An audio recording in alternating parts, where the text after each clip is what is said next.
Aujourd'hui, je voulais vous parler de respiration. La respiration, c'est fondamental en sophrologie. Nous utilisons beaucoup d'exercices de respiration, assez variés, en général assez simples. Mais à la base, beaucoup de personnes me demandent comment faire pour bien respirer ou eh bien, j'ai l'impression que ma respiration est bloquée, voire je ne sens même pas vraiment comment je respire. Donc je dirais, si vous démarrez avec cette notion de respiration, surtout faites simple et commencez déjà par sentir ce qui se passe en vous. L'idée n'est pas tout de suite de vouloir changer, de vouloir modifier votre respiration, de vouloir forcer finalement les choses avant de savoir comment ça se passe en fait pour vous, là en vrai, en ce moment. Alors ça peut être fermer les yeux. Essayez d'écouter comment vous respirez, comment ça se passe. Peut-être aussi en mettant une main par exemple sur le ventre, une main plutôt voilà, au niveau de la cage thoracique et de sentir si quelque chose bouge ou pas. Et là, l'idée, c'est pas de se dire est-ce que je respire bien ou mal. C'est vraiment de commencer par prendre conscience de comment vous respirez. C'est le plus important. Ensuite, si vous avez cette sensation que, eh bien, peut-être vous ne respirez pas suffisamment profondément ou vous avez la sensation d'avoir une respiration un peu bloquée, eh bien, ça peut être intéressant de laisser les choses se faire progressivement et en douceur.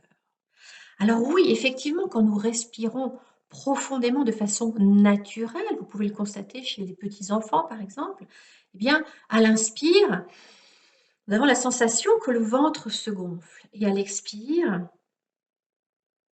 qu'il rediminue en quelque sorte, hein, comme un ballon qui gonfle parce que vous inspirez, vous vous remplissez d'air si vous voulez et puis lorsque vous expirez, eh bien voilà, ça, reprend sa place. C'est cette sensation qui peut être présente.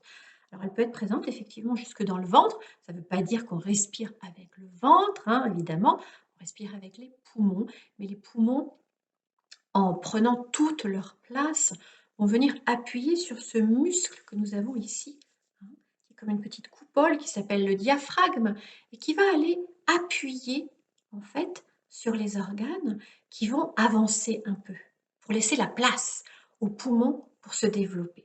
Voilà, donc quand on dit respirer par le ventre, en réalité, c'est laisser l'espace pour que les poumons puissent se remplir au maximum de leur capacité.